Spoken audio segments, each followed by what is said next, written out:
Mahjong for Mahjong for Dummies Part 5 Furiten.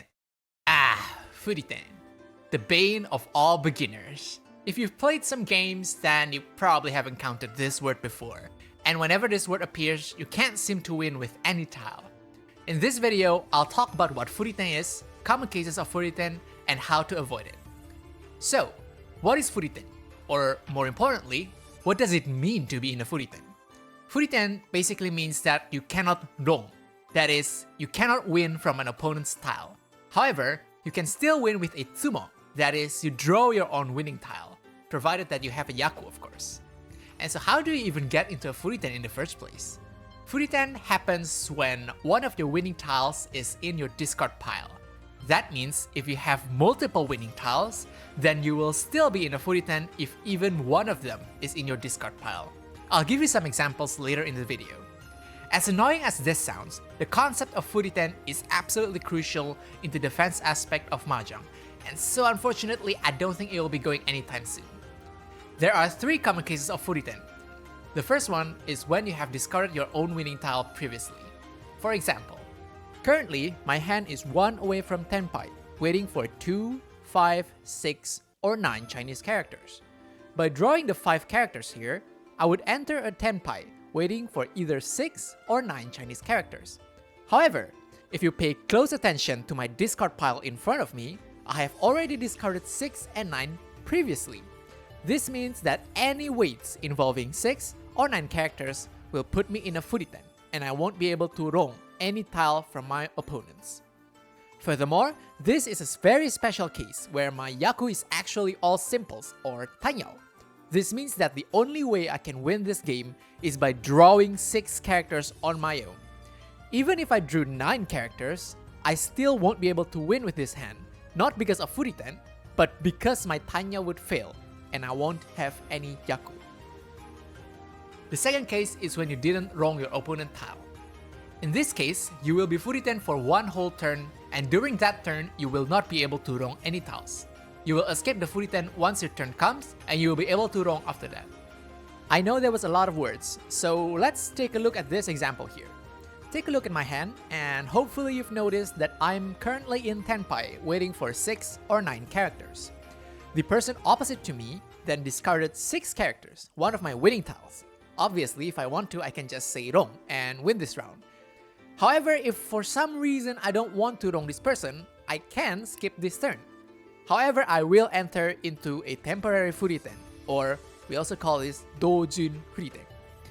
Again, as long as we're in Furiten, we won't be able to rong either 6 or 9 characters. However, this Furiten is temporary, and we will exit the Furiten state once our turn has come. See that after I discarded these 7 circles, I am no longer in Furiten, and I'm allowed to rong again if I so wish to. Remember that this Furiten is only temporary because we decided not to rong our opponents while we're not in Riichi. The story is very different if we decided to not rong during a Riichi, which brings us to the third case of Furiten, which happens when you didn't rong your opponent tile during a Riichi. If you skip rong during a Riichi, you will be locked in a permanent Furiten Riichi, and you can only win by tsumo.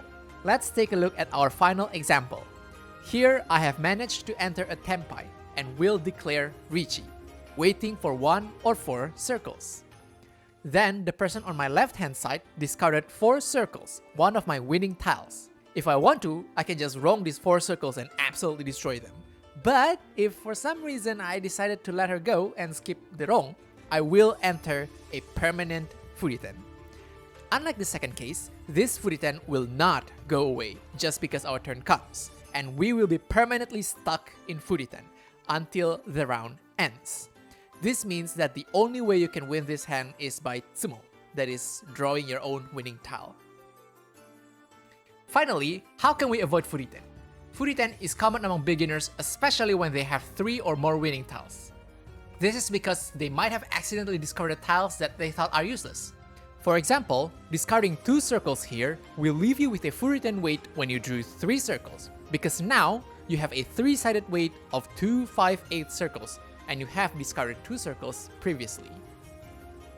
One simple trick to avoid this is to discard tiles starting from the honor tiles before the numbers.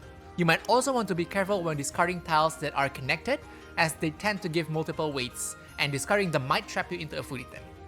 Finally, I also highly recommend to never skip Rong to prevent trapping yourself in a Furiten. You should only start skipping Rong once you have mastered how to count scores and other fundamental skills. And that's all you need to know about Furiten. I just want to add a small remark that Furiten is not inherently bad. You might see some pro players throwing out Furiten Riichi here and there, but in most cases, Furiten is very, very weak. And so most of the time, you should avoid Furiten at all costs and only play with Furiten if you actually know what you're doing. Anyway, that's it for this very quick video. Next up, we'll start with some actual defense techniques in Mahjong, and I'm very excited about it. Like, subscribe, comment, share this video with your grandma and your cousin Snake. Let me know what you think about the video.